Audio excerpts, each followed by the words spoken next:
시청자 여러분 안녕하십니까? 전 세계 교회와 선교지 소식 전해드리는 CGN 월드뉴스 정은지입니다. 첫 번째 소식 CBN에서 보내온 소식부터 전해드립니다.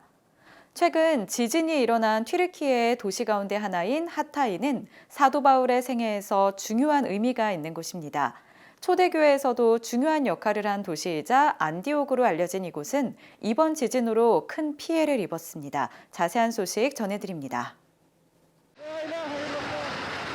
규모 6.3의 지진이 튀르키예 남부 하타이주를 또다시 강타했습니다.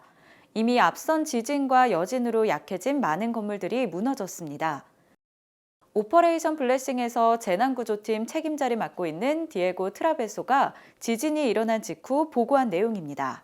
It felt really strong and everything collapsed again. The electricity, everyone just went out. We're right here on the street serving the people that is coming here.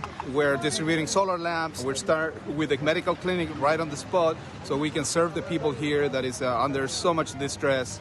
Also some meals. We're making some hot soup right now on the spot, distributing blankets. It got really cold right now again. 하타이는 안디옥이라고도 알려져 있습니다. 안디옥은 사도 바울의 삶에서 중요한 역할을 했고 초대교회의 토대가 됐습니다.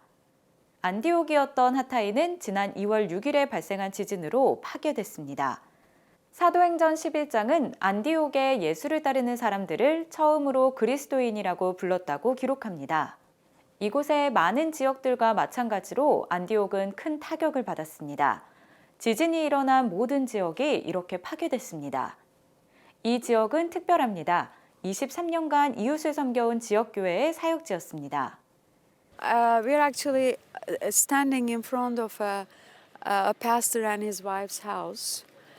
And these buildings are their very loved neighbors' buildings. There's no one left. So this precious pastor's family have lost their neighbors that they've been serving, sharing the love of Jesus for many, many years. And they're now all gone. 엘마스 목사가 공포스러웠던 밤에 대해 이야기했습니다. sanırım ben anlatamam. I just can't find the words to describe it, and I don't think you can really understand what happened at that time. There was a deep noise from the ground, and it wasn't ending, and it was a long time. Both my husband and I just looked at each other and hugged each other, and we started praying.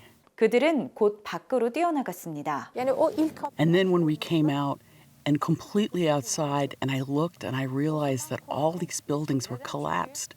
And that was so painful because this has been our ministry to our neighbors. 엘마스 목사는 이곳에서 지역 어린이 50명을 섬기며 성경을 가르쳐 왔습니다. 50'ye yakın çocuk. They know me as their Aunt Elmas, sometimes Mother Elmas, because we've been having them at church and playing games, sharing the gospel for many, many years. They grew up in our own hands, so to speak. Ben onların hepsini kaybettim. And now they are all gone. I've lost all of them. Some of them died, and some of them are just spread around the country or need medical help, and they can't live here anymore, or they have moved to other cities, and I've lost them all. 엘마스 목사의 교회 역시 부서졌습니다. 건물 잔해 때문에 대부분의 거리를 지나갈 수 없습니다. 23년간 있었던 교회가 이 골목길에 있지만 역시 잔해 때문에 들어갈 수 없습니다. 보이는 것이라곤 표지판뿐입니다. Ve orada yani ağladım. Nothing is left, and this has been our church for 23 years. All those years of love and caring for everyone. Everything is gone completely. 그러나 엘마스 목사는 긍정적인 시각을 유지합니다. Antakya'da ev yok. There's no more Antioch left, but there will be a new Antioch. There will be a new church, and God has already given us the building for that. So that will be the new church, and there's no damage on that church. 지진으로 모든 것을 잃었음에도 불구하고 엘마스 목사는 희망을 가지고 무너진 교회를 다시 세우기 위해 움직이고 있습니다.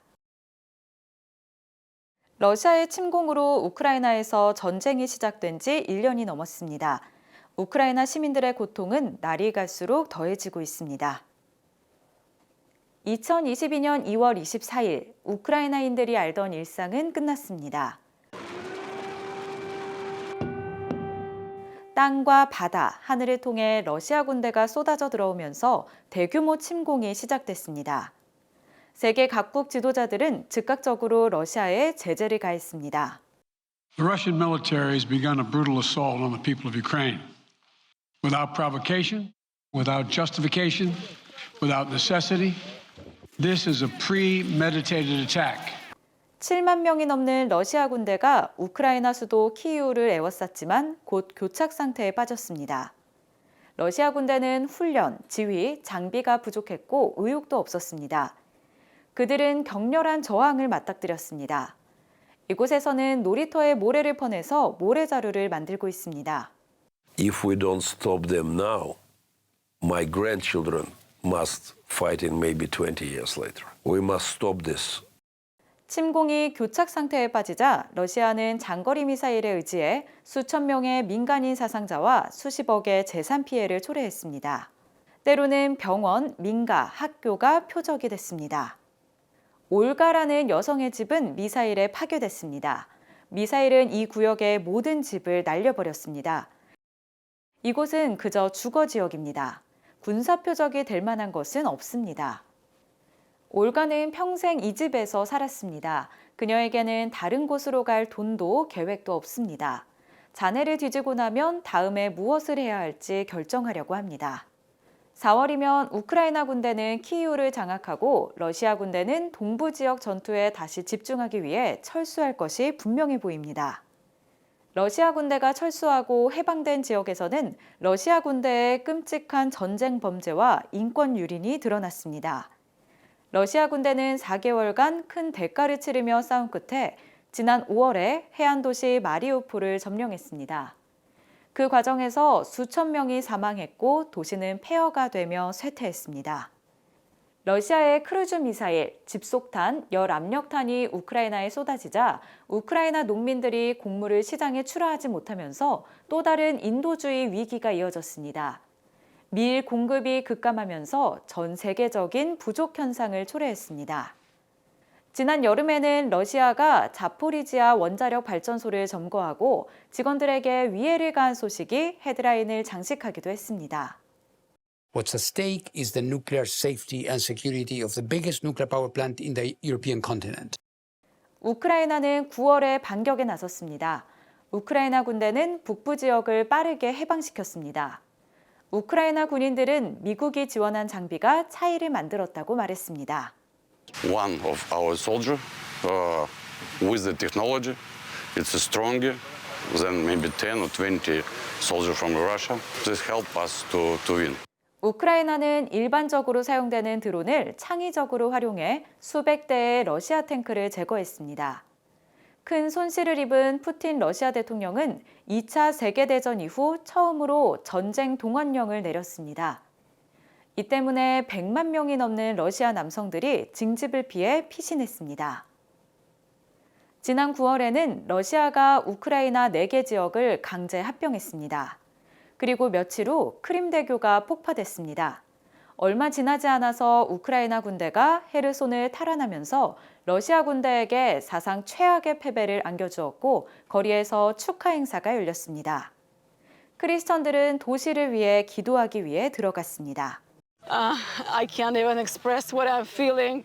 It's a happiness, and for me, it's a mountain that was impossible to be moved, but it was moved only by God. 겨울이 다가오자 러시아 군대는 주요 기반 시설을 겨냥했습니다. 추위를 무기로 이용하면서 매일같이 로켓 공격을 퍼붓는 바람에 우크라이나 국민들은 전기, 수도, 난방도 없이 지내야 했습니다. 젤렌스키 우크라이나 대통령은 더 많은 지원을 요청했습니다. 우크라이나 군대는 대부분의 국가가 1년 동안 사용하는 것보다 더 많은 포를 한 달 안에 사용하기 때문입니다. 기독교 구호단체 오퍼레이션 블레싱과 오펀스 프로미스는 전쟁이 시작된 직후부터 우크라이나 크리스천을 돕고 있습니다. 최전방 지역을 지원하고 우크라이나 전역으로 흩어진 가정들을 돕습니다. And I see that these people who are still be here, this church, who serve people here, they fighting for me too. It's like another level of soldiers. 침공 1년이 지났지만 러시아는 아직 전략적 목표를 실현하지 못했습니다. 나토가 동부 국경에 더 많은 병력을 배치함에 따라 상황이 악화될 가능성이 있어 보입니다. 최대 50만 명 병력의 러시아 군대는 새롭게 공세를 이어가며 탱크와 장거리 무기를 아직 지원할 수 있을 때 우크라이나를 패배시키기를 바라고 있습니다. 하지만 100만 명 규모의 우크라이나 군대는 잘 준비되어 있고 장비를 갖췄습니다. 전문가들은 전쟁이 몇 년간 지속될 수도 있지만 앞으로 몇 달 동안 필요한 무기를 확보할 수 있는지에 따라 달라질 수 있다고 말했습니다. 다음은 인도네시아 CGN-TV에서 전해온 소식입니다. 지난 2월 인도네시아 자카르타의 열린 교회에서 선교 신학의 동향과 미래 신학 교육을 주제로 신학 포럼이 열렸습니다. 이번 포럼을 위해 인도네시아 전역에서 신학교 사역을 담당하고 있는 선교사들이 한자리에 모였습니다. 자세한 소식 전해드립니다. 인도네시아는 세계에서 가장 많은 무슬림들이 살고 있는 나라입니다. 하지만 이 땅에는 교회와 성도들을 섬기고 있는 목회자들도 많습니다. 특히 목회자들을 양성하고 교육하는 신학교 사역은 이곳에서 오랜 시간 동안 진행해온 중요한 사역 중 하나입니다. 인도네시아 신학교육의 발전을 위해서 지난 50년간 수고해온 선교사들이 한자리에 모여 미래 신학의 방향을 함께 연구하고 기도하는 시간을 가졌습니다. 현지인 목회자 양성을 위한 새로운 변화와 다양한 협력의 장이 마련된 것입니다. 하지만 이들에게는 당장 해결해야 할 과제도 있습니다. 좋은 인재를 발굴하고 신입생을 모집해야 하며 현지 교단과 원활하게 소통하고 협력하며 재정적인 문제도 해결해야 합니다. 이러한 어려움 속에서도 선교사들은 희망을 잃지 않고 있습니다.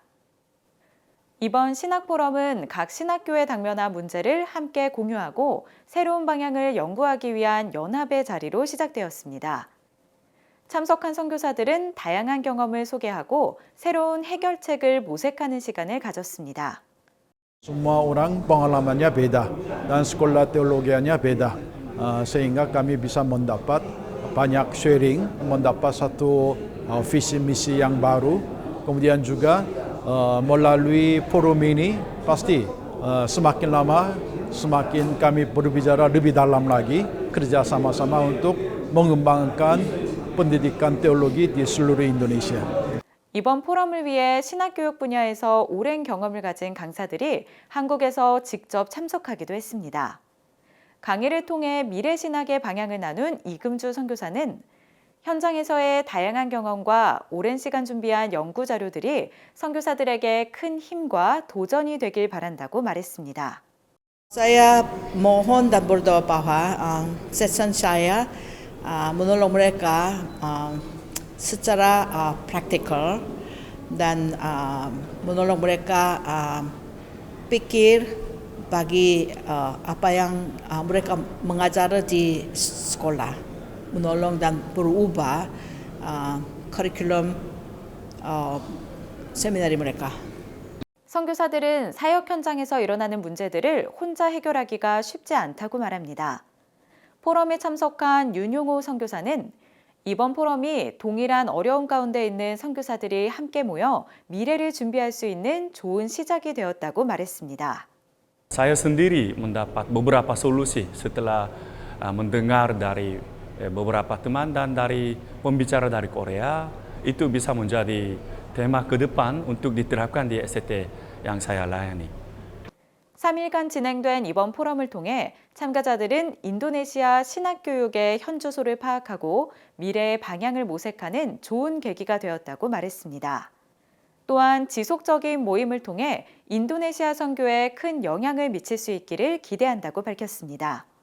인도네시아가 다양한 섬과 언어와 문화가 있기 때문에 신학교육도 그 문화에 맞게 좀 더 깊이 있고 또 연속적인, 계속적인, 지속성이 있는 그런 모임을 통해서 인도네시아의 이 신학 교육이 발전할 수 있으리라 또 발전해야 된다고 생각합니다.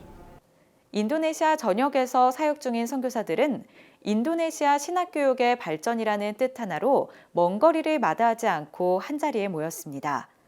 이들은 다양한 세대가 모여 경험을 공유하고 미래를 준비한 이번 미래 신학교육 포럼을 통해 인도네시아 땅에 더욱 헌신된 하나님의 사람들이 세워지기를 소망했습니다.